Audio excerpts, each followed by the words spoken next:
नमस्कार, आप देख रहे हैं आपका पसंदीदा चैनल ईटीवी हरियाणा हिमाचल प्रदेश का नंबर 1 शो बिग बुलेटिन। मैं हूं आपके साथ मुकेश राजपूत। अब तो घबरा के कहते हैं कि मर जाएंगे, अब तो घबरा के कहते हैं कि मर जाएंगे, मरकर भी चैन ना पाया तो किधर जाएंगे।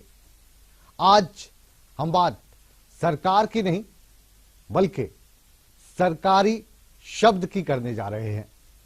सरकारी शब्द का जिक्र होते ही जहन में कई सवाल आ जाते हैं और बात जब सरकारी अस्पतालों में इलाज की हो तो 100 बार सोचना पड़ता है। हालांकि हमारे देश का एक बड़ा तबका ऐसा है जिसके पास सरकारी अस्पतालों के अलावा और कोई विकल्प नहीं होता।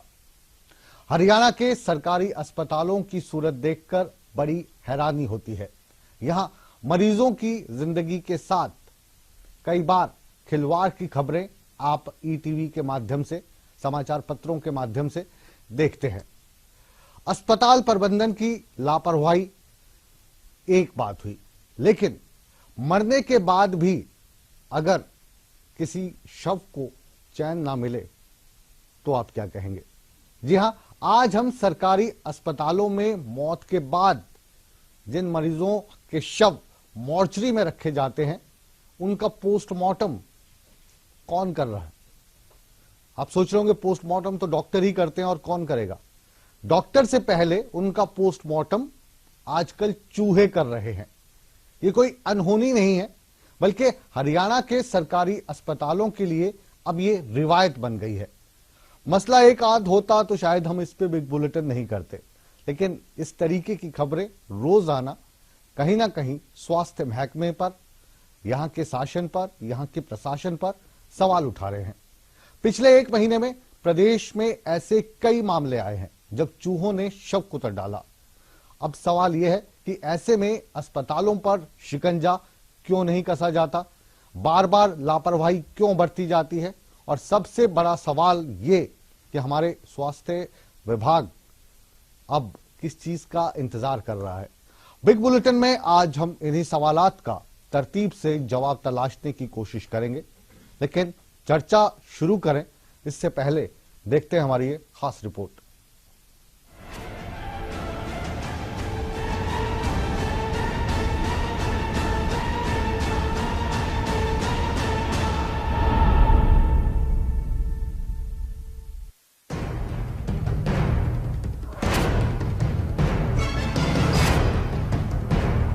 इन तस्वीरों को हम आपको साफ साफ नहीं दिखा सकते। इन तस्वीरों को धुंधला करना हमारी मजबूरी है। ये तस्वीरें इतनी भयावह हैं कि किसी भी कमजोर दिल इंसान का कलेजा बैठ जाए। यकीन मानिए, इन तस्वीरों का सच जानकर आपकी रूह कांप उठेगी। इन धुंधली तस्वीरों का सच ये है कि ये मरती हुई इंसानियत का प्रतीक बन चुकी है। ये उस लचर सिस्टम के निकम्मेपन का नतीजा है जो कहने को जागरूक है लेकिन असल में सोया हुआ है। बॉडी रात ठीक ठाक 10:15 बजे हम जमा करवा के गए थे। उसके मुंह के ऊपर कोई निशान नहीं था। अब आके देखा तो मतलब ये हिस्सा ना बिल्कुल खड़क है उसको। तो मिला अधिकारी यहाँ पे? यहाँ पर कोई नहीं मिला हमारे को। चूहे अंदर लगता है? चूहे हैं जी, बहुत बुरा हाल कर रखा है। डेड बॉडी अगर जो नहीं संभाल सकते तो हम अपने घर ले जाते जी। क्या पता चूहे ने काटे या किसी और ने काटा जी, इसके बारे में हमारे को नहीं पता कुछ भी। सच ये है कि स्वास्थ्य महकमे को जिंदा इंसानों की तो थोड़ी बहुत परवाह है, लेकिन मरे हुए इंसान की कोई फिक्र नहीं है। अगर फिक्र होती तो शायद चूहों की इतनी मजाल ना होती कि किसी शव को वो अपना निवाला बना पाते। मैंने इसकी टीम बना के सारे हरियाणा की जितनी मोर्चरीज हैं सबको चेक करने का और ठीक कराने के आदेश दे दिए हुए। अब ठीक होने में तो समय लगेगा। लापरवाही की इंतहा तो इतनी है कि कोई पूछने वाला तक नहीं है। कुछ रोज पहले ही कुरुक्षेत्र के इसी शवगृह में चूहे ने एक शव को कुतर डाला था, तभी इसे महज लापरवाही मान लिया गया। लेकिन आज एक बार फिर एक और महिला का शव बेजुबान शैतानों की भेंट चढ़ चुका है। लिहाजा अब हम इसे लापरवाही का मुर्दभोज ना कहें तो और क्या कहें। ईटीवी के लिए कुरुक्षेत्र से चंद्र प्रकाश की रिपोर्ट।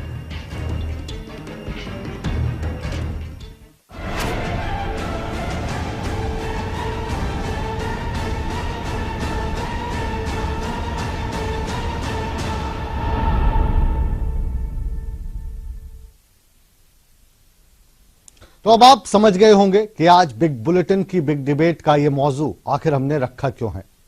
अब हम आपको 4 तस्वीरें दिखाने जा रहे हैं। सरकारी अस्पतालों में लापरवाही का ये पूरा का पूरा खेल आप इन तस्वीरों के माध्यम से देख सकते हैं। लापरवाही का ये कोई पहला मामला है, ऐसा नहीं है। पिछले 1 महीने में कई बार ऐसे मामले सामने आ चुके हैं जब चूहे शव को कुतरते नजर आए। 20 नवंबर को कैथल के सरकारी अस्पताल में चूहों ने शव कुतर दिया, तो 22 नवंबर को भी कैथल की ही मॉर्चरी में ऐसी ही लापरवाही देखने को मिली। बात 8 दिसंबर की, कुरुक्षेत्र के सरकारी अस्पताल की मॉर्चरी में चूहों ने शव कुतर दिया, तो अब 12 दिसंबर को फिर एक बार चूहों ने शव कुतर दिया।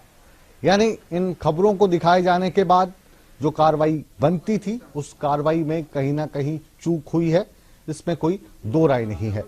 तो अब हम अपने मेहमानों से आपका परिचय करवाते हैं। आप टीवी स्क्रीन पर देख सकते हैं। स्वागत है आपका। रंजीता मेहता जी कांग्रेस की प्रवक्ता के तौर पर हमारे साथ जुड़ी हैं। नंदिता हुड्डा जी समाज सेविका और डॉक्टर दीप्ति भी समाज सेविका के तौर पर हमारे साथ जुड़ी हैं। इसके अलावा अरविंद भारद्वाज इनेलो के प्रवक्ता हमारे साथ गुड़गांव से जुड़े हैं। आप सबका बहुत बहुत स्वागत है बिग बुलेटिन की बिग डिबेट में। पहला सवाल रमन मलिक साहब आपका।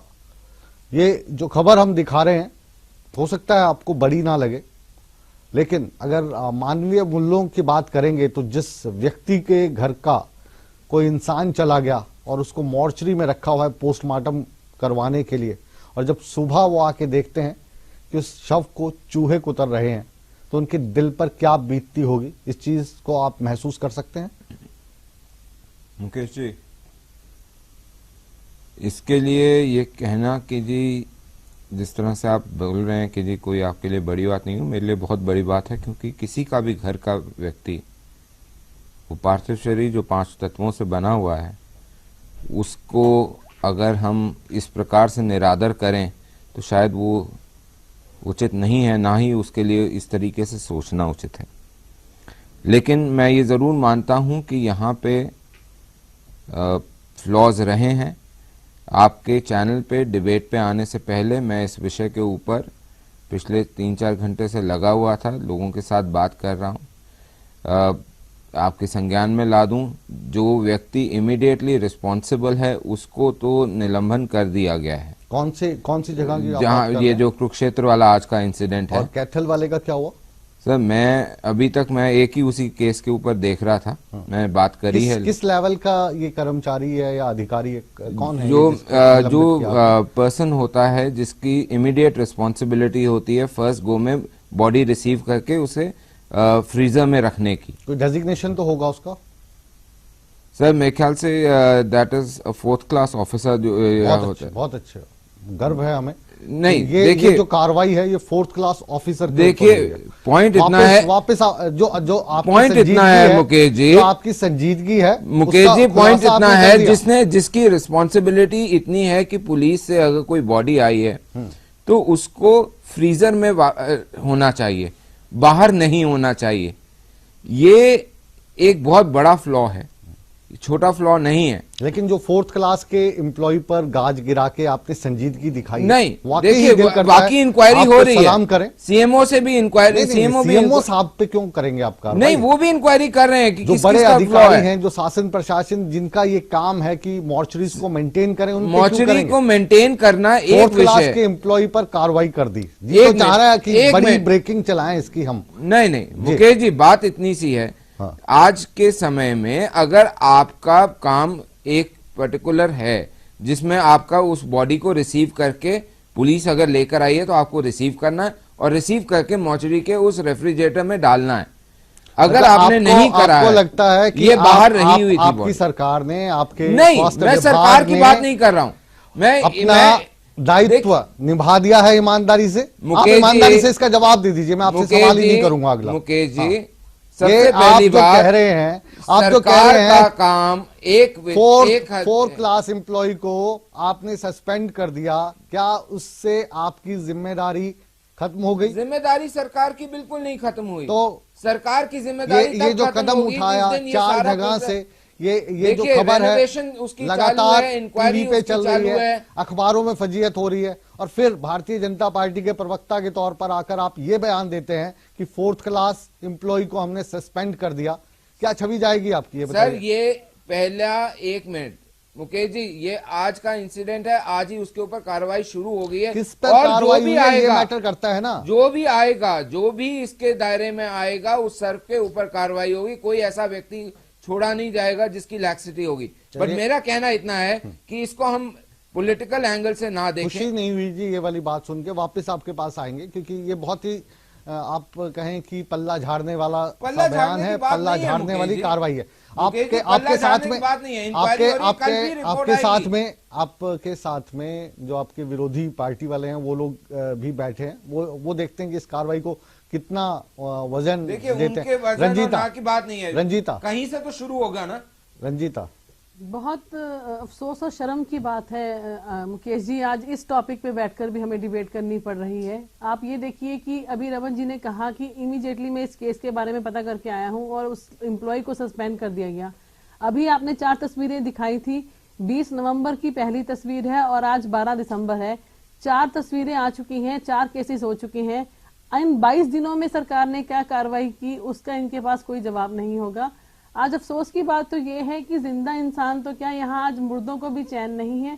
आप ये देखिए कि आज हिंदू संस्कृति की जब हम बात करते हैं तो हिंदू शव को अब रात को अगर घर पे हमारे पास रहता है तो हम दिया जलाते हैं, चारों तरफ हल्दी भी लगाते हैं ताकि कोई चींटी तक भी शव तक पहुंच ना पाए, ताकि पवित्र आत्मा को मोक्ष मिले।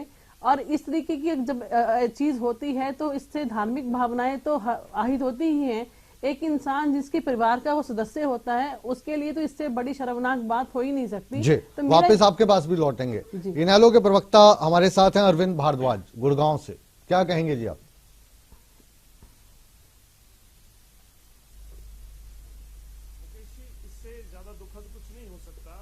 यहाँ हमारे सरकारी अस्पतालों में जीते जी लोगों को इलाज तो नहीं मिलता, परंतु मरने के बाद भी ये दुर्गति है शवों की कि उन्हें चूहे कुतर रहे हैं। और सबसे बड़ी बात ये कोई पहली घटना नहीं है, जिस तरह से रमन मलिक जी कह रहे हैं हमने आज की घटना है, आज ही कार्रवाई की, इस तरह की तो और भी कई घटनाएं हो चुकी हैं। और जिस तरह से अनिल विज जी ने, खुद मंत्री जी ने कहा कि मैंने साहब कमेटी बना दी है, वक्त तो लगेगा कार्रवाई में, मतलब इससे पता चलता है कि ये लोग कितना गंभीर है इस विषय को लेकर।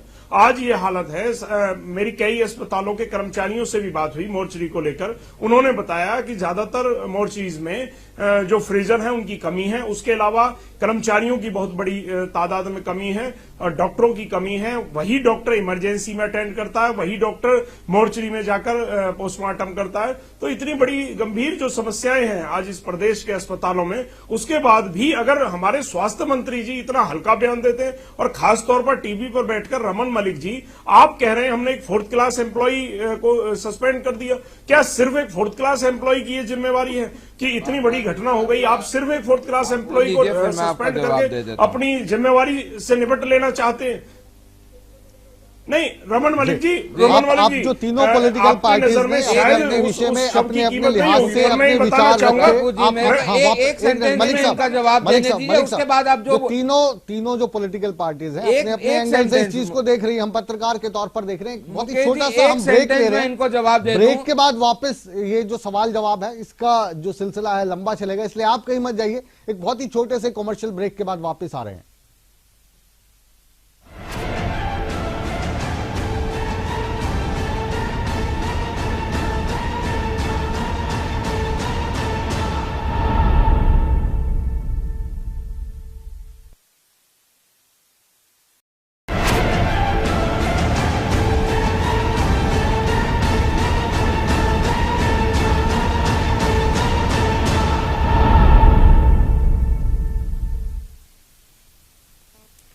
ब्रेक के बाद आप सभी दर्शकों का एक बार फिर स्वागत है। एक और मेहमान हमारे साथ वरिष्ठ पत्रकार गुरमीत जी भी जुड़ गए हैं।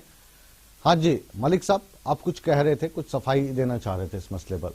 नहीं, मैं सिर्फ इतना सा पॉइंट आउट करना चाहता था कि हमारे मित्र उसे बोल रहे थे पोस्टमार्टम करने के लिए डॉक्टर नहीं है, और वो उनको ये समझना चाहिए कि विषय क्या है। विषय 2 चीजों का बहुत बड़ा है कि एक तो ये कि जो प्रोसीजर फॉलो होना चाहिए था कि बॉडी कोई भी रिसीव हो उसको रेफ्रिजरेटर में रखना चाहिए, सबसे पहला विषय वो है। तो कौन रखेगा उसको? इनेलो वाले रख के आएंगे या कांग्रेस वाले? अगर आप 2 मिनट रुक जाते, सुन लेते पूरी बात, तो शायद आपको पहले पता लग जाता, लेकिन ठीक है। आप उनकी बात का जवाब दे रहे हैं। मैं उनकी बात का जवाब दे रहा हूं क्योंकि उन्होंने ये बोला कि डॉक्टरों ये वाली जिम्मेदारी जो है सरकार की है, आप सरकार का प्रतिनिधित्व कर रहे हैं, तो आप किसको ये वाली बात बोल रहे हैं? मैं इनेलो के साथियों को ही बता रहा हूं जो ये आरोप लगा रहे हैं कि डॉक्टर्स, देखिए मुकेश जी, डॉक्टर आके उसका पोस्टमार्टम करेगा, डॉक्टर आके उस बॉडी को रिसीव नहीं करता, डॉक्टर आके उस बॉडी को रेफ्रिजरेटर में नहीं डालता, तो उनको ये डिफरेंस पता होना चाहिए, नंबर 1। नंबर 2, जो बात आप कह रहे हैं, जो इनिशियल बॉडी रिसीव करने की जिम्मेवारी जिसकी होती है उसको इसे रेफ्रिजरेटर में डालना होता है। वो जो प्राथमिक तौर पे पता लगा कि वो उसको बाहर छोड़ दिया गया। हम भी ये जानते हैं कि डॉक्टर नहीं डालता उसको, हम ये भी नहीं कह रहे कि सीएमओ साहब डालेंगे उसको, हम ये भी नहीं कह रहे कि अनिल विज साहब डालेंगे या कोई आपके जो बड़े मंत्री हैं वो डालेंगे, व्यक्ति ने लेकिन जो हम ये कह रहे हैं जो इसकी संजीदगी है, क्योंकि ये वाला जो यहाँ पे चूहे उतरने का जो सीन है वो आज पहली बार नहीं हुआ। 4 तस्वीरें एक बार फिर से उन 4 तस्वीरों को दिखाइए। रमन मलिक साहब शायद मेरे को सारी तस्वीरें दिखाने की जरूरत नहीं है मुकेश जी, मैं देख चुका हूं। और मैं हम अगर उसके ऊपर जाएंगे उसका टाइम वेस्ट कर रहे हैं। टाइम वेस्ट नहीं कर रहे हैं, हम आपकी आंखें खोलना चाह रहे हैं। मेरी आंखें खुली नहीं है साहब, आपकी आंखें खुली नहीं है। आप तो ये कह रहे हैं, आप तो ये कह रहे हैं मेरे को एक केस का बताया, बाकी मुझे पता नहीं है। फिर आपको होमवर्क करके आना चाहिए। इंक्वायरी रिपोर्ट चालू हो चुकी है। 20 नवंबर को कैथल में, 22 नवंबर को कैथल में, 8 दिसंबर को पूरे प्रदेश के अंदर कहां ये जो दोनों जगह के ऊपर इन दोनों जगहों पर ये रिपीट हो रहा है, किन लोगों की रिपीट हो रहा है, उसके ऊपर भी काम चालू हो गया। मलिक साहब ये रिपीट हो रहा है। कुरुक्षेत्र में 20 नवंबर को हुआ, फिर 22 नवंबर को हुआ, सेम जगह पर रिपीट हुआ, फिर 8 दिसंबर को कुरुक्षेत्र में हुआ, फिर 12 दिसंबर को कुरुक्षेत्र में ये रिपीट हुआ। एक ही जगह रिपीट हुआ, 2 जगह 2 बार हुआ ये। हाँ, तो मैं आपको क्या बोल रहा हूँ, जब एक बार हो गया ऑलरेडी इंक्वायरी ऑर्डर हो चुकी हुई है। इसमें जहां जहां रिपेयर्स की जरूरत है वहां रिपेयर का काम चालू हो गया हुआ है। गुरमीत जी कुछ कहना चाह रहे हैं? गुरमीत जी, इस बात पे, क्योंकि मुकेश मैं भी देख रहा हूं कि आपका इसमें जो एजिटेट होना है वो बहुत जायज है, क्योंकि ये बहुत संवेदनशील प्रश्न है। और जिस तरह रमन जी जवाब दे रहे हैं इसमें कोई दो राय नहीं कि वो एक असंवेदनशीलता की बात है। ये कहना कि डॉक्टर का काम नहीं है मॉर्चरी, मुझे एक प्रकरण याद आ रहा था इसलिए मैं केवल इन्हें बता दूं कि इस देश में ऐसे राजनेता भी हुए हैं जिन्होंने एक ट्रेन एक्सीडेंट में इस्तीफे दे दिए। उनसे आप ये कहेंगे कि ट्रेन चला रहा था। सवाल एक नैतिक जिम्मेदारी का है। सवाल ये कि अगर एक अस्पताल में 2 इंसिडेंट हो गए तो 100% वहां के सीएमओ के खिलाफ कार्रवाई होगी। और ये जो सीएमओ है ये कोई और एक और बात बता दूं मुकेश, वो मीडिया में चले हैं। एक और बात बता दूं कि ये कोई सस्पेंशन करके कोई आप लोग अगर ये कह रहे हैं ना कि बहुत बड़ी बात, वो एक प्रतीकात्मक चीज होती है कि एक नैतिक जिम्मेदारी आदमी स्वीकार करता है। एटलीस्ट उस अस्पताल का जो मेडिकल सुपरिटेंडेंट है, जिसे हम पीएमओ कहते हैं, आप जब बार बार ये कहते हैं कि जो डॉक्टर की कमी, एक टोटल सिनेरियो की बात होती है। एक 4th क्लास एम्प्लॉय को आप इस तरह से वो आइसोलेट करके बात ना करें। रमन जी, कई बार व्यक्ति, आपको भी हो सकता है बुरा लग रहा हो, लेकिन आप अगर मुद्दे की संवेदनशीलता को समझेंगे तो मुकेश का एजिटेट होना, आप लोग उसको पता है क्या होता है, सारी की सारी बात। मैंने क्या बोला कि this is the starting point, जो मुद्दा यहाँ से जो इनिशियल व्यक्ति था मलिक साहब, वहां से स्टार्ट हुआ है, आपसे गुजारिश है, पूरी इंक्वायरी होगी, आपसे गुजारिश जो भी रिस्पॉन्सिबल है उसको सर, अगर आपने इस पे पूरी कार्रवाई करनी थी ना, तो आज क्या तारीख है आप बताइए मुझे, क्या तारीख है? डेट आज 12 तारीख है, आज 12 दिसंबर है। ठीक है, पहला जो मसला आया था 20 नवंबर को आया था कैथल में, उसके बाद 22 नवंबर को फिर कैथल में आया। वहां पे क्या कार्रवाई कर दी आपने? क्या रुकिए अभी, दीप्ति क्या लगता है आपको, ये जो मसला है गंभीर है और इस पर गंभीरता दिखा रहे हैं हमारे प्रवक्ता, हमारी सरकार, हमारा प्रशासन? मुकेश जी, मेरा तो इन सब चीजों को देख के ना, जब इस प्लेटफॉर्म से मैं बोलती हूँ तो मेरा दिल रोता है कि हम यहाँ पर एक इंसानों के शव को लेके मुद्दे के लिए आए हैं। जब इसका राजनीतिकरण हो के उसमें जब बहस में लग जाते हैं, वो बहुत गलत है। मैं गुरमीत जी, वरिष्ठ पत्रकार जी से बिल्कुल सहमत हूँ कि आप जिस चीज का दर्द जिसके परिवार को हो रहा है उसको देखिए। उसकी 4 आपने शरीर यहाँ हमें दिखाए। आप ये बताइए, मैं समाज सेविका होने के नाते, एक मेडिकल डॉक्टर होने के नाते देख के ये आभास पा रही हूँ कि वहां पर इतना बड़ा मुद्दा स्वच्छता अभियान देश में चला पड़ा है। पहली बात बताइए कि वहां स्वच्छता कहाँ दिखाई दे रही है। फिर एक 4th क्लास एम्प्लॉय के लिए आप कह रहे हैं वो अभी तक 20 नवंबर से 12 दिसंबर तक में 4 लोगों की सस्पेंशन के अलावा वहां पर विद सब मंत्री होने के नाते ना एक का करें, बताया, एक का बताया, सुपरिटेंडेंट को सस्पेंड किया डॉक्टर जाना दीप्ति चाहिए। एक सस्पेंशन हुई है 4th क्लास एम्प्लॉय की, 4 की नहीं हुई है। नहीं, मैं कह रही हूँ 4 जगह के केस होने के नहीं, बावजूद और एक ही केस 2 सस्पेंशन, जगह के कमाल हैं। है। पहले जो 2 केस हैं वो कैथल में आए और हाँ? फिर कुरुक्षेत्र में ये आया, फिर आज फिर रिपीट हुआ। नंदिता, एक समाज सेवी के तौर पर, एक महिला के तौर पर, एक आम आदमी के तौर पर जब इस तरीके की खबर देखने को मिलती है और उसमें बहस हम कर रहे हैं तो दिल को दुख तो आपके भी पहुंचता होगा। मैंने प्रोग्राम के शुरू में एक शेर पढ़ा था कि अब तो घबरा के कहते हैं कि मर जाएंगे, पर मर के भी चैन ना पाया तो किधर जाएंगे। देखिए, परिवार के लिए बेहद दुख के क्षण होते हैं जब उनके बीच से कोई एक चला जाता है। हाँ। और मोर्चरी का जो उपयोग है वो बहुत ही मजबूरी में किया जाता है। तो मैं कहना चाहूंगी कि सरकार के पास जो ये हॉस्पिटल्स हैं इनमें पर्याप्त इंफ्रास्ट्रक्चर होना चाहिए। एक बॉडी के रखरखाव के लिए जो सुविधाएं जो चाहिए वो जरूरत से ज्यादा होनी चाहिए। मैं कहूंगी कि मानव जीवन अनमोल है और जो इस जीवन की यात्रा का समापन हमारे इस शरीर के 5 तत्वों में विलीन होने के साथ ही होता है। और जब इस शरीर में श्वास होते हैं तो हम इसमें जब चोट लगती है, कोई बीमारी आती है तो बहुत ही ध्यान देते हैं। और जब कोई बीमारी ऐसी हो जाती है तो हम अपने परिवार का, यहाँ तक कि घर जेवर और धरती बेच के भी हम अपने जो इंसान है उसको बचाने की प्रयास में रहते हैं। और जब वो ही इंसान हमें मजबूरी बस मोर्चरी में रखना पड़ता है और उसके शव के साथ अगर ये बेअदबी होती है तो इसके लिए उस परिवार के लोग अपने आप को कभी भी माफ नहीं कर पाएंगे। उनके मन में कितना दुख होगा और कैसा वो अनुभव करेंगे और एक मोर्चरी का क्या माहौल होना चाहिए वो तो हम अंदाजा लगा सकते हैं। पर जब वहां पर शव पड़े हैं और उनको चूहे कतर रहे हैं तो इससे शर्मनाक बात हमारे लिए नहीं हो सकती। ये मानवता की हार है। इसमें मैं आपको एक और चीज ऐड करना चाहती हूँ। पीछे भी गर्मियों की जब मौसम चल रहा था तो हमारे यूथ कांग्रेस के लड़का चंडीगढ़ का था, उसकी एक्सीडेंट के दौरान डेथ हुई और शव इस हालात में था, यंग लड़का था, बच्चे बहुत छोटे थे कि शव घर पे ले जाने लायक नहीं था। तो हम सब लोग पंचकूला की मोर्चरी के बाहर 3 घंटे तक खड़े रहे, इस शव को प्लीज मोर्चरी के अंदर रख दीजिए, इस हालात में नहीं है कि किसी फैमिली के सामने ले जाया जाए। तो आप जान के हैरान होंगे कि वहां का रिस्पांस ये था कि मोर्चरी के सभी फ्रिज खराब हैं, हम कुछ नहीं कर सकते। उसके बाद उस शव को लेकर हम चंडीगढ़ गए, पीजीआई में भी हमें ये रिस्पांस मिला कि सारे मोर्चरी के वो फुल हैं, हम कहीं जगह रख नहीं सकते। तो एंड में जाके किसी एनजीओ ने हमारी हेल्प की और जाकर हमने उस शव को सारी रात वहां रखा। तो कहने का अभिप्राय ये है कि पूरे प्रदेश में वापस आपके पास लौटेंगे। रमन मलिक साहब, आप हमारे बहुत अच्छे दोस्त हैं और आपकी हम दिल से इज्जत करते हैं और ये जो आरोप प्रत्यारोप वाला मसला ही नहीं है, ये मसला संवेदनशीलता का है। और आपके माध्यम से और इस टीवी स्क्रीन के माध्यम से जिसे आपके अधिकारी, आपके मंत्रीगण भी देख रहे होंगे, बड़े लोग देख रहे होंगे, तो हम ये चाहते हैं कि जब हम बात आज कर रहे हैं कि अपने देश को हम रॉकेट की गति से पहुंचा दें, 21वीं सदी पे सबसे आगे पहुंचा दें, कभी हम कैशलेस इंडिया की बात कर रहे हैं, कभी स्वच्छ भारत की बात कर रहे हैं, कभी बेटी बचाओ बेटी पढ़ाओ की बात कर रहे हैं, उन सभी चीजों का हम समर्थन करते रहे हैं आपका।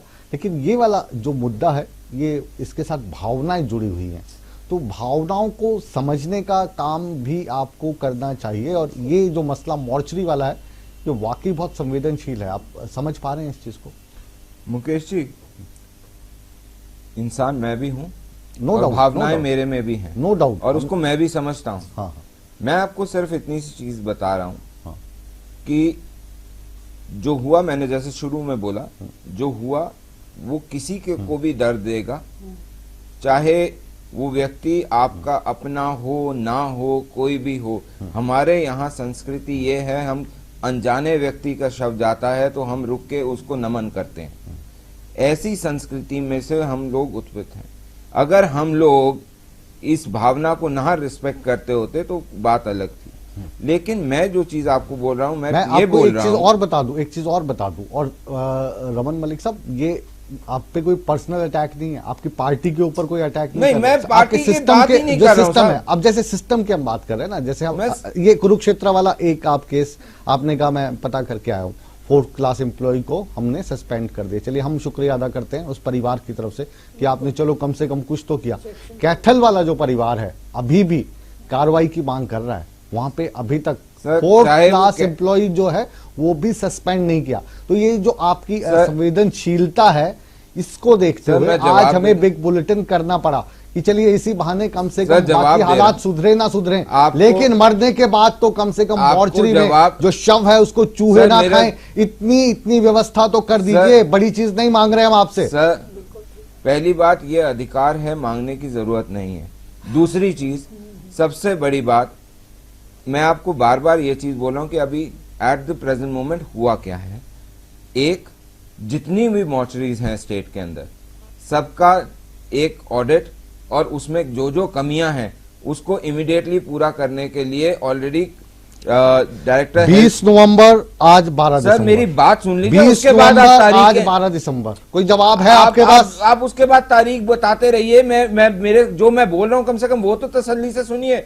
20 नवंबर से 12 दिसंबर, कोई जवाब है आपके पास? सर, मैं आपकी सर, सारी अगर आप बातें सुनेंगे सुनता हूं। नहीं तो मैं आपको किसी जवाब मेहमान कहां के से पास ही नहीं बात ही नहीं करूंगा। आप बस एक चीज का जवाब दे दीजिए, 20 नवंबर 12 दिसंबर, कोई जवाब है आपके पास? सर जवाब तो बताने दीजिए, एक्शन तो बताने दीजिए जो हो रहा है। एक्शन लिया ही नहीं आपने, बताएंगे सर, क्या? अगर आज की डेट में इंक्वायरी ऑलरेडी ऑन हो चुकी है, कोई एक्शन लिया ही नहीं। एक महीना रेनोवेशन के बीत लिए गया, ऑलरेडी काम चालू है। 1 महीना बीत गया, सर कोई एक्शन रेनोवेशन नहीं के लिया। लिए, मॉर्चरीज के रेनोवेशन के लिए ऑलरेडी काम चालू है।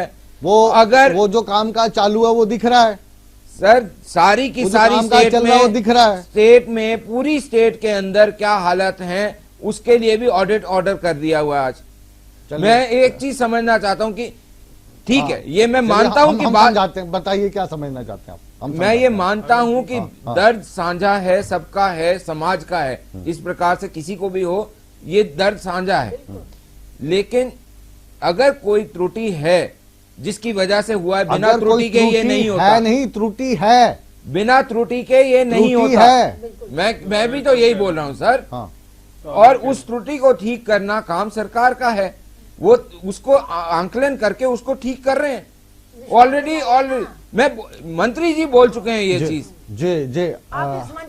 मैं इस मंच से विश्वास दिलाता हूं कि मंत्री जी ने भी इसका बोल दिया हुआ है और मेरी डायरेक्टर हेल्थ से भी बात हुई है, वो इस पूरे चीजों का एक ऑडिट करवा के उसको जो जो चीज चाहिए वो ले करेंगे। बोलिए मुकेश जी। ये जो मसला है, हम क्योंकि इस मसले को, मैं नहीं चाहता हूं कि इस मसले को भुनाने में रंजीता कामयाब हो कांग्रेस प्रवक्ता के तौर पर। मैं ये भी नहीं चाहता हूं इस मसले को बुलाने में जो हमारे इनेलो के दोस्त बैठे हैं, अरविंद भारद्वाज कामयाब हो इनको घेरने के लिए।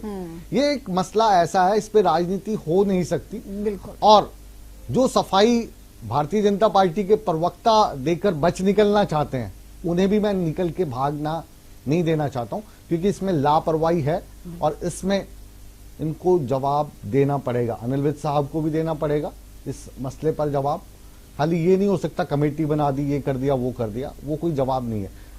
रंजीता, देखिए मुकेश, शुक्र है मैं आज इस चीज के लिए मानती हूँ कि आज रमन मलिक जी ने ये नहीं कह दिया कि ये जो चूहे हैं ये कांग्रेस ने छोड़े हुए हैं और आज आके मैंने पहले मना कर दिया। ये मसला हम आपको नहीं उड़ाने देंगे, कांग्रेस के नाम पे नहीं उड़ाने देंगे। फिर अगर आप कहेंगे तो मैं रमन मलिक की साइड हो जाऊंगा, क्योंकि जो मॉर्चरी बनवाई है ना, वो मनोहर लाल खट्टर साहब ने नहीं बनवाई है, वो आपके शासनकाल में भी थी और इनेलो के भी थी। उनका जो रख रखाव है तभी से ठीक नहीं है, 2 साल में इतना खराब नहीं हो गए होंगे। मॉर्चरीज का हाल है, ऐसा ही कुछ हाल हमारे क्रिमिनेशन ग्राउंड्स का भी है।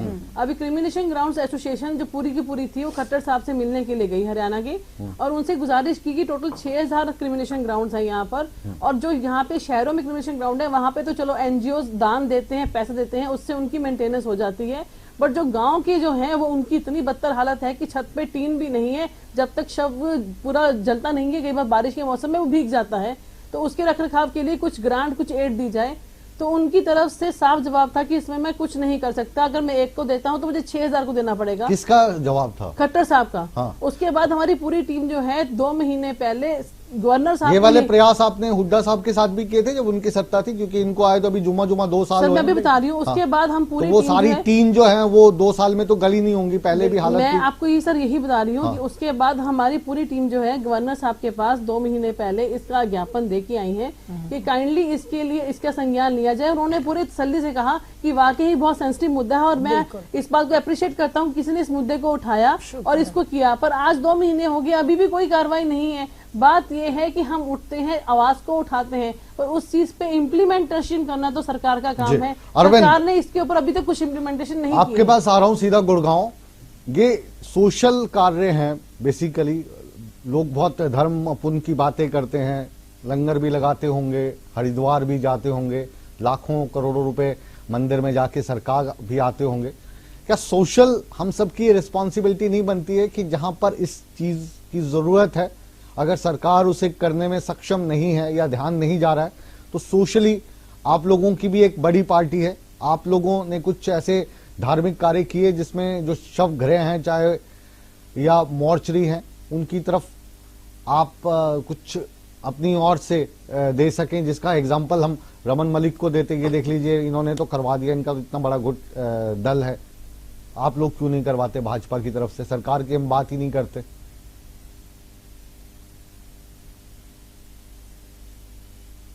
मुकेश जी, बिल्कुल आपने ठीक कहा, ये एक सामाजिक काम है और हम सभी को इसमें सहयोग करना चाहिए।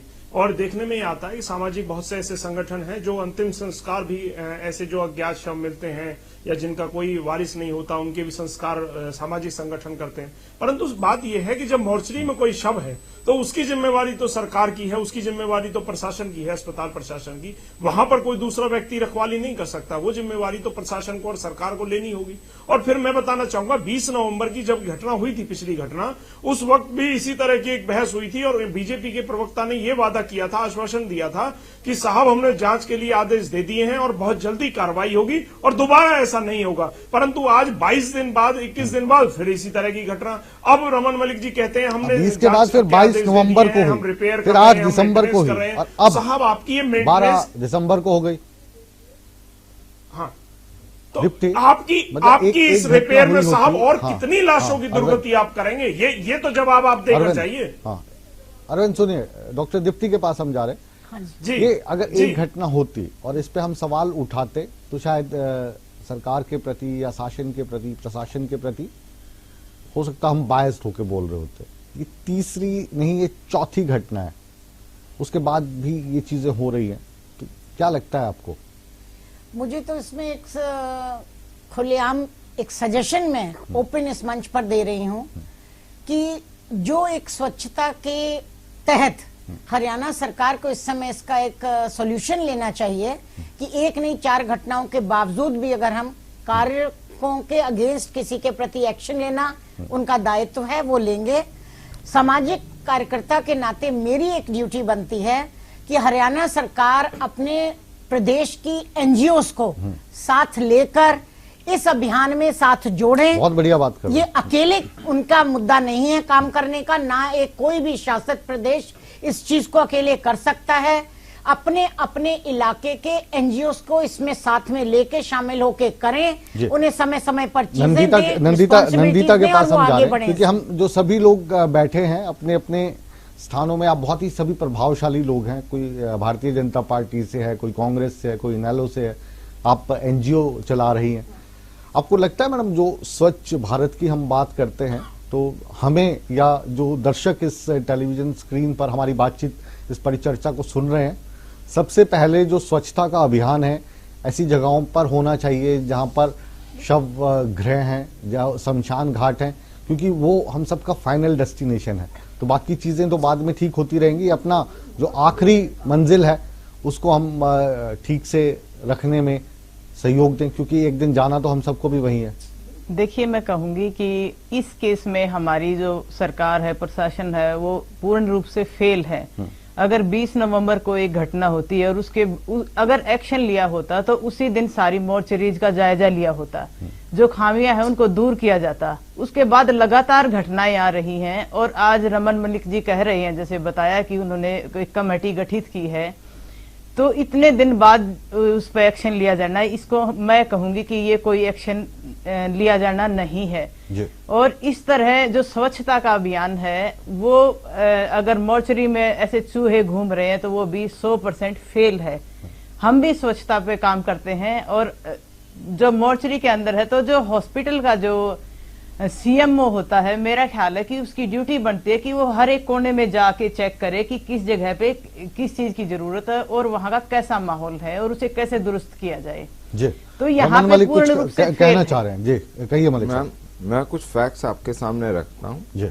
वो फैक्ट ये है कि एक उस मॉर्चरी की रेनोवेशन हो रही थी, दूसरी चीज ये शव को मॉर्चरी के अंदर नहीं बल्कि उसके साथ वाले कमरे में रख दिया गया था, जो कि एक बहुत बड़ी लापरवाही है, बहुत बड़ी।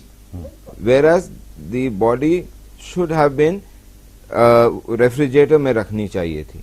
ये एक बहुत बड़ी कोताही है, बहुत बड़ी लापरवाही है। ये जो कोताही है, सुनिए अब रमन मलिक साहब, जो आपकी बात है ना उसी को मैं एलोबरेट कर रहा हूँ। तीसरी बड़ी चीज सर, मेरा एक लास्ट पॉइंट खत्म हो भूल जाएंगे, दर्शक भूल जाएंगे जो आपने 2 पॉइंट बताए। पहला आपने बताया कि कुरुक्षेत्र की बात कर रहे हैं ना आप जी, या कैथल की कर रहे हो? मैं इस समय कुरुक्षेत्र की बात कर रहा हूँ कि आप बता रहे हैं कि वो जो मॉर्चरी थी उसका रेनोवेशन चल रहा था, ठीक है, और शव को दूसरे साथ वाले कमरे में रख दिया गया, जिसे आप बहुत बड़ी लापरवाही मान रहे हैं। जाहिर है कि ये वाला जो डिसीजन है उस 4th क्लास एम्प्लॉय ने तो नहीं लिया होगा सर। ये रात को आया शव, 4th क्लास एम्प्लॉय का ये डिसीजन हो सकता है कि जब मॉर्चरी बंद है, जब उसकी रेनोवेशन हो रही है तो साथ वाले कमरे में उस शव को रख दे। क्या ये डिसीजन आपको लगता है 4th क्लास एम्प्लॉय ले सकता है? सर आप बताइए हाँ या ना में। सर ये काम जहां तक मेरे को अभी तक प्राइमा फेसी बताया गया है कि ये आपने जो कहा सर, मैं उसी का जवाब आपसे मांग रहा हूं। मैं तो ज्यादा डिटेल में जा नहीं रहा हूं क्योंकि ज्यादा डिटेल आपको भी पता नहीं है। लेकिन मैंने जो अभी पता करा, मैं आपको उसके हिसाब से बता रहा हूं। कि जो मॉर्चरी है उसकी रेनोवेशन चल रही थी, उसके साथ वाले कमरे में शव रख दिया जहां पर उसको तो नहीं रखना चाहिए था। यही कह रहे हैं ना आप? मेरे को यही सीएमओ ने बताया, नहीं रखना चाहिए था, नहीं रखना चाहिए था, यही कह रहे हैं आप।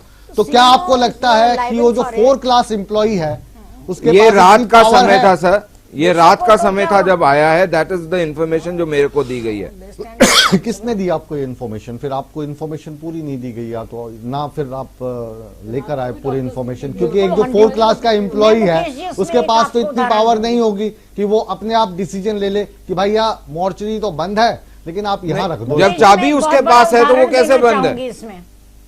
चाबी उसके पास होती थी। चीज पे आइए ना सर, आप रेनोवेशन हो रही थी, चाबी उसके पास है, तो वहां पे शव को रखा जाना चाहिए था या नहीं? मॉर्चरी में रखना चाहिए था। तो वो तो रेनोवेशन चल रही है आपके मुताबिक उसकी, तो वो एक्सटर्नल वॉल्स की चल रही है, कोई रेफ्रिजरेटर्स की तो नहीं चल रही ना।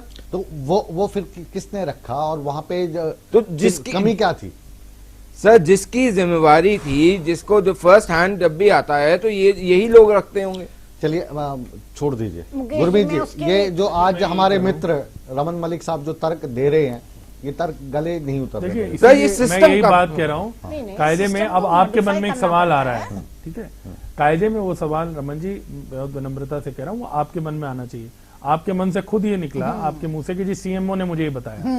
सीएमओ ये क्यों बताएगा कि जी हम लोगों ने ऐसा डिसाइड किया था या पीएमओ ने ऐसा डिसाइड किया था? वो तो डॉक्टर को बचाना चाहेगा। जो बात कॉमन सेंस से मुकेश जी के दिमाग में आ रही है, एक रेनोवेशन हुआ, लेकिन अगर आप बिग बुलेटिन में आके ये कहते हैं ना कि हमने वहां के सीएमओ को सस्पेंड कर दिया, हम बिग ब्रेकिंग चलाते हैं, यही तो आप पे आरोप लग रहा है कि अधिकारी सरकार ने दिखाई संवेदनशीलता। सुनिए, सरकार ने दिखाई संवेदनशीलता। सुनिए मलिक साहब, सुनिए, हम ये हेडलाइन चलाते, सरकार ने दिखाई ये काम इंक्वायरी करने के बाद अगर जरूरत होगी तो सस्पेंड, अगर ये जरूरत होगी उसकी इंक्वायरी होगी और उसके बेसिस पे अनिल विज जी बहुत सक्षम है ऐसे काम करने के लिए। अनिल विज साहब की योग्यता को सबसे ज्यादा अप्रिशिएट करता है तो मैं वही आपको बोल रहा हूँ, लेकिन बिना इंक्वायरी के तो आप ऐसे नहीं करेंगे। कई मुख्यमंत्री हैं, अनिल विज साहब ने तो वहाँ पे मॉर्चरी का ताला नहीं लगाना है ना। देखिए, लेकिन जो बंदा रिस्पॉन्सिबल है उसके ऊपर कार्रवाई नहीं हुई, वो अनिल विज साहब को भी हम कह रहे हैं, वो भी इस प्रोग्राम को देख रहे होंगे। अगर वो सीएमओ को सस्पेंड करते तो हेडलाइन बनाते हम ईटीवी की खबर का मुकेश हुआ जी असर, करते हैं, शव जो उनकी को मीटिंग रखे रहने जाने मुकेश जी, की मैं लापरवाही उनको पर suspend सीएमओ करते को हैं, किया जो सस्पेंड। करते हैं। मुकेश जी, हम मैं एक appreciate बहुत बड़ा करते हैं आपको। उदाहरण आपको उनको देना suspend चाहती करते हूँ। हैं, इनको मैं जिनके यही कह खिलाफ रहा आवाज था उठाते हैं। मुकेश जी, रंजीता जी, रमन जी आपको एक बात जी, समझनी जी। पड़ेगी। आप हम कई एपॉलिटिकल मुख्यमंत्री होकर हैं, डिबेट कर रहे हैं, जिन्होंने ना ये कि कहा- हम नहीं, नहीं, पॉलिटिकल डिबेट अगर- करना चाहते हैं। अगर पॉलिटिकल डिबेट Political करना तो चाहते होगा। हैं, हम मोड़ देते Political हैं। तो होगा ना सर। आप जो सीएमओ की मुकेश जी, रमन जी से पूछ लीजिए किस तरह से डिबेट बहुत करनी है। आपकी अब पार्टी ये भी के वही तय मुख्यमंत्री हैं, करेंगे। जिन्होंने अपने प्रदेशों में ये सख्ती की कि भाई हाँ। जिले में अगर एक भी दंगा हुआ तो एसपी और डीसी को सस्पेंड कर देंगे। Yes। कई प्रदेशों में क्यों कहे वो खुद थोड़ी करते हैं जाके। एक मैसेज DC देने की बात होती है, responsible है, रिस्पॉन्सिबिलिटी SP की बात होती है। responsible है, वैसे आप इस कह रहे हैं कि मसले आप में CM और- मुकेश जी, responsible मैं है। बिग बुलेटिन खास पे तौर पे और दूसरा मेरा ये एक बोल रहा हूं, उदाहरण सुनिए। अगर कोई स्ट्रे इंसिडेंट होता आपको तो आप उसका अलग जवाब मिलेगा। मुकेश जी, जी, कहिए। आज 4 दिन पहले हमारे एक ओल्ड एज होम की रेसिडेंट जो कि उसका कोई वाली वारिस नहीं है, उसकी मृत्यु हो गई। ओल्ड एज होम उसको रख नहीं सकता था लाश को अपने पास। चंडीगढ़ के 32 सेक्टर के हॉस्पिटल में उसकी मॉर्चरी में रखा गया। 3 दिन के बाद उसके वाली वारिस और रिश्तेदारों का पता करने के बाद होम के उसके कल पोस्टमार्टम हुआ। पोस्टमार्टम के बाद मॉर्चरी का एक नियम है कि वो लाश को अपने पास नहीं रख सकते, पर हम उसकी लाश को लेके अगर ओल्ड एज होम में आते और 5 बजे के बाद तक उसकी मॉर्चरी में उसका पोस्टमार्टम हुआ, सारे एसएचओ चीज साथ रहे, उसके बावजूद भी काबिले तारीफ है हमारे डायरेक्टर श्री अतुल सचदेवा जी, वो पीजीआई में एग्जाम्स की ड्यूटी पे बिजी थे। हमारी रिक्वेस्ट पर कि अगर उनकी वो लाश ओल्ड एज होम तक आई तो बाकी रेजिडेंट्स बुजुर्ग भी देख के सदमे में आ सकते हैं। उन्होंने, जबकि वहां ऑन ड्यूटी डॉक्टर जो था उसने ब्लंटली वहां के लोगों को रिफ्यूज किया कि हम नहीं रख सकते, आप जहां मर्जी ले जाइए। पुलिस वालों को तो बिल्कुल, इसमें ये बहुत जो बड़ा लॉ का फ्लॉ है असंवेदनशीलता है, मुकेश जी, ये जिससे देखने को अमेंड मिलती करना है, बहुत क्योंकि जरूरी है। जो प्रोफेशनल है उनके लिए वो लाश जो है दिन में 10 निकलती होंगी अस्पताल से, तो जाहिर है कि हमारी जैसी भावनाएं तो उनकी नहीं रह सकती, लेकिन फिर भी शव को जो सम्मान मिलना चाहिए बहुत दिया उन्होंने। हाँ। और वो काबिले तारीफ है जी, इस बात के जी। लिए। और आज उनका क्रिमेशन हुआ है, तो मैं इस बात को, जो चंडीगढ़ के एडमिनिस्ट्रेशन इतने अच्छे चलिए, तौर अब पे वहां ले रहे समय हैं, हमारे पास कम है। अस्पताल आप क्यों नहीं ले रहे हरियाणा के? सबको एक बार आखिरी राउंड में हम लेना चाहेंगे। जो इनेलो के प्रवक्ता हैं उनके पास हम चलते हैं। अरविंद, अब आरोप प्रत्यारोप तो लगातार हर रोज करते हैं, इस मसले पर ना हो, मैं बार बार ये कह रहा था, क्योंकि इसको पॉलिटिकल डिबेट हम नहीं चाहते हैं बनाना। क्या सजेशन आप देना चाहेंगे? 30 सेकंड है आपके पास, कि ऐसी घटनाएं फिर दोबारा रिपीट ना हो। मुकेश जी, मैं तो यही एक सुझाव भारतीय जनता पार्टी को एक यही सुझाव देना चाहता हूं कि आप अपनी जिम्मेवारियों को समझें और जो बयान मंत्री जी ने, अनिल विज जी ने दिया है, उसकी गंभीरता को लें और सही मायनों में जांच कराएं, ताकि दोबारा ऐसी कोई घटना निकट भविष्य में हमें नजर नहीं आए। ये सुनिश्चित करके जाए रमन मलिक जी और अनिल विज जी कि बिल्कुल इस तरह की घटना दोबारा नहीं होनी चाहिए। इतनी तो दुर्गति पिछली बार 8 तारीख को भी करके गए थे ना, आप भी उस डिबेट में बैठे हुए थे, आप बता रहे थे अभी। नंदिता जी, लास्ट 30 सेकंड आपके पास। एचओडी को रिस्पॉन्सिबल मानते हुए सरकार को कोई कार्यवाही करनी चाहिए मेरे हिसाब से। और ये इस तरह के जो केसेस हैं वो मानवता की हार है। एक बार उड़ीसा का केस मुझे अभी याद आया, 1-2 महीने पहले की बात है। एक फ्यूनरल वैन ने भी एक डेड बॉडी को ले जाने से मना कर दिया था। और एक माफी चाहूंगा, आपको बीच में रोक रहे हैं क्योंकि जो समय है वो समाप्त हो गया। बाकी मेहमान भी इस पूरे के मसले पर राय दे चुके हैं और उम्मीद है कि ये राय रमन मलिक साहब हमारी भावनाओं को, परिजनों की भावनाओं को सरकार तक पहुंचाएंगे और ऐसी उम्मीद हम करते हैं कि भविष्य में हरियाणा में कम से कम ऐसी घटनाएं नहीं होंगी। बहरहाल ये जो मुद्दा है सामाजिक है और आस्था के साथ साथ भावनाएं इसके साथ जुड़ी हुई हैं, और ऐसे मुद्दों में जब तक सरकार संजीदगी से विचार नहीं करेगी, कार्रवाई नहीं करेगी, लोगों को दुख होगा। और लोगों को दुख होगा तो आप समझ सकते हैं किसी को भी अच्छा नहीं लगेगा और आपके लिए भी ये अच्छी बात नहीं होगी। इस बुलेटिन को यहीं पर विराम देते हैं, इस उम्मीद के साथ कि कम से कम जो शव गृह हैं, मॉर्चरी हैं, शमशान घाट हैं, उनको प्रायोरिटी पे लेते हुए उनका विशेष देखभाल सरकार करवाएगी। आप बने रहिए हमारे साथ, क्योंकि खबरों का सिलसिला हमेशा की तरह ईटीवी हरियाणा हिमाचल प्रदेश पर बदस्तूर जारी है।